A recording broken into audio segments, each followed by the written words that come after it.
voltando, estamos fazendo aquele estudo da exaltação dos humildes, ou louvor dos pequeninos, que é o que a gente viu no primeiro bloco.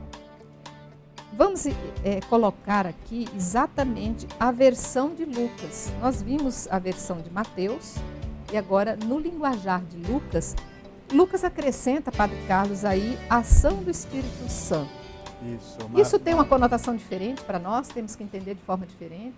Isso faz parte da característica do próprio Lucas, né? Que tanto aqui no Evangelho como depois nos Atos dos Apóstolos, ele vai colocando constantemente que é o Espírito Santo quem dirige as ações, que as pessoas, desde antes do nascimento de Jesus mesmo, Ana, Zacarias, todo mundo está movido pelo Espírito Santo, né?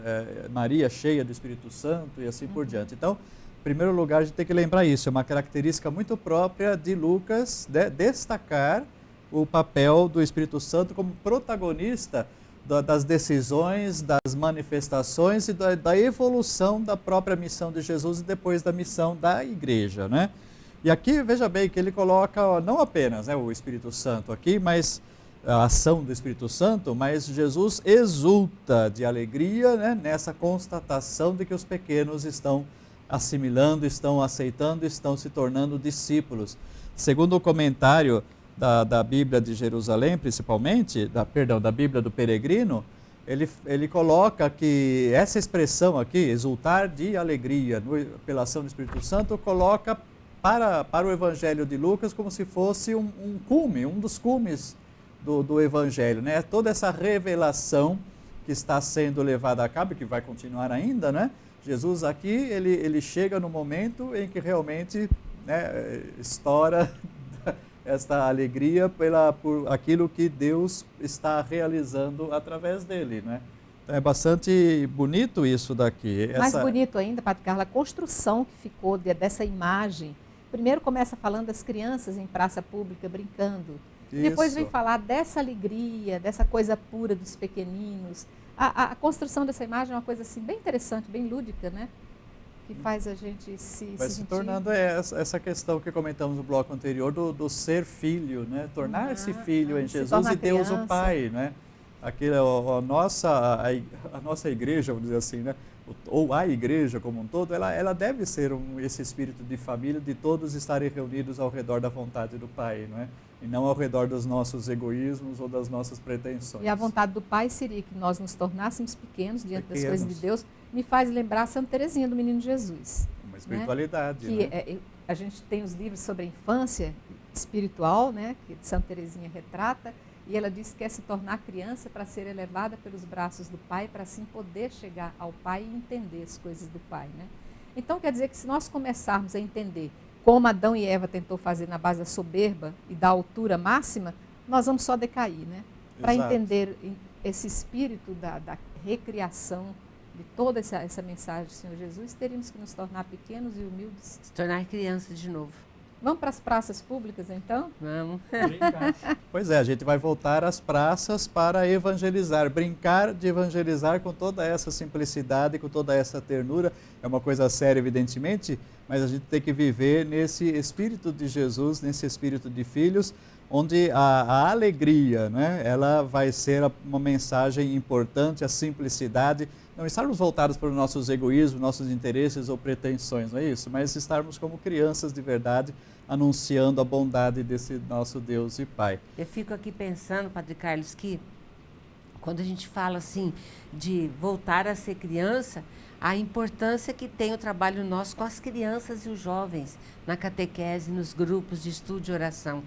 Se a gente levar para as crianças, para os jovens, esse amor, essa ternura do que é essa palavra de Deus, o relacionamento de Jesus com o seu Pai, a gente consegue mudar, sabe? Consegue fazer que a nossa igreja seja uma igreja mais criança nesse sentido, assim, de estar aberto para o novo. Mais pura, né? Mais pura, porque quando Jesus fala assim, que a gente tem que tornar ser criança, né? Aquele texto que ele pega a criança, coloca no meio. Se a gente começa, e o Padre Carlos fala para a gente ir para as praças como criança, para anunciar.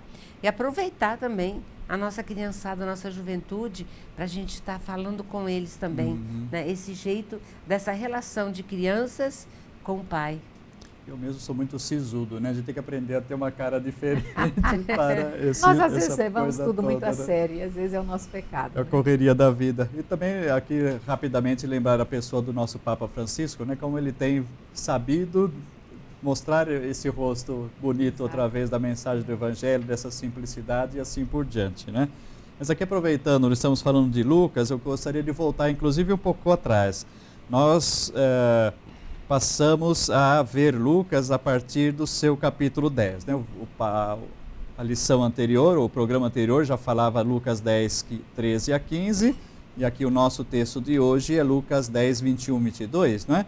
Então vejam bem, o contexto em que Lucas está colocando então essas palavras é diferenciado do contexto de Mateus, portanto. O capítulo 10 de Lucas vai falar que Jesus envia 70 ou 72, existe uma variação aqui nos textos, né, discípulos, depois dos 12, né, e antes de si mesmo, para então ir passando pelas cidades onde ele iria passar mais para frente ainda, não é?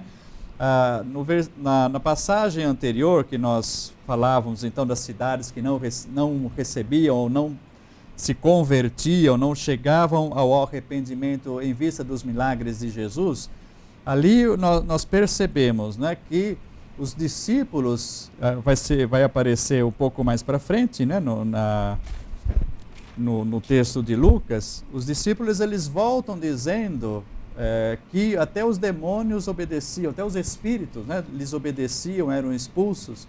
Jesus vai dizer-lhes, mas mais do que isso, vocês têm que exultar porque vossos nomes estão escritos no céu, né? Lucas ele está chamando muita atenção de que o discípulo, aquele que é enviado em nome de Jesus, ele merece, deve ser tão ouvido quanto o próprio Jesus. Né? Vai dizer, aqueles que ouvem vocês, ouvem a mim, né? Aqueles que vos recebem, recebem a mim. Então, o contexto de Lucas está muito voltado para esse contexto missionário que a gente falou um pouco antes também, do evangelizar nas praças, mas colocando bem claro, né? Nós devemos, como discípulos de Jesus, ter toda essa nossa atitude de transmissão, de simplicidade, de alegria, da evangelização, e nós precisamos, sempre em comunhão com a mensagem de Jesus, evidentemente, repetindo suas palavras e repetindo seus gestos e milagres, precisamos igualmente ser ouvidos, ou seja, aquele que vos ouve, ouve a mim. A nossa mensagem deve ser a mensagem de Jesus e ela necessita ser acolhida como a mensagem do próprio Jesus. Afinal, é o Evangelho, é Jesus que nós anunciamos e não a nós mesmos, não a igreja ou qualquer coisa desse tipo, né? Nesse nosso trecho, então, né? O Lucas está colocando a mesma coisa para nós. Esse louvor aos pequeninos, aqueles que compreendem, né? Ao mesmo tempo são então os discípulos que anunciam e são os novos discípulos que assim se tornam porque ouvem aqueles que são enviados por Jesus.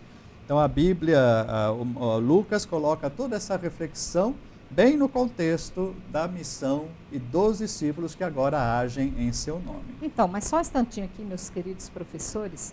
Aí no versículo 23 de Lucas 10, que é o que nós estamos vendo, já o finalzinho desse texto, ele diz assim, felizes os olhos que veem o que vós vedes. Que coisas são essas que eles veem? É a presença única de Jesus? É a implantação desse reino que tinha sido prometido? Que beleza é essa que ele enaltece? É a presença dessa figura que nós esperávamos, o Messias prometido? Sem dúvida, né? Em primeiro lugar, Jesus. Jesus é a cara do Pai, Jesus está revelando o Pai, Jesus está mostrando e implantando o seu reino de Deus, né? Tudo aquilo que os antigos era promessa para os antigos, agora para eles e para nós é realização. Felizes os olhos que veem o que vós vedes. E quantos viram essa maravilha, essa beleza, essa grandeza e não apreenderam para si a mensagem que foi enviada? Eles estavam desperdício, né? Tudo que Jesus estava fazendo, a questão da dignidade, de dar vida às pessoas, de trazer aqueles excluídos para um meio também, né? Tudo isso era vida. Então, isso é as belezas que Jesus faz, né? E em comunhão com o Pai, que faz com que as pessoas vejam essa coisa bonita, que é diferente dos doutores da lei, dos fariseus.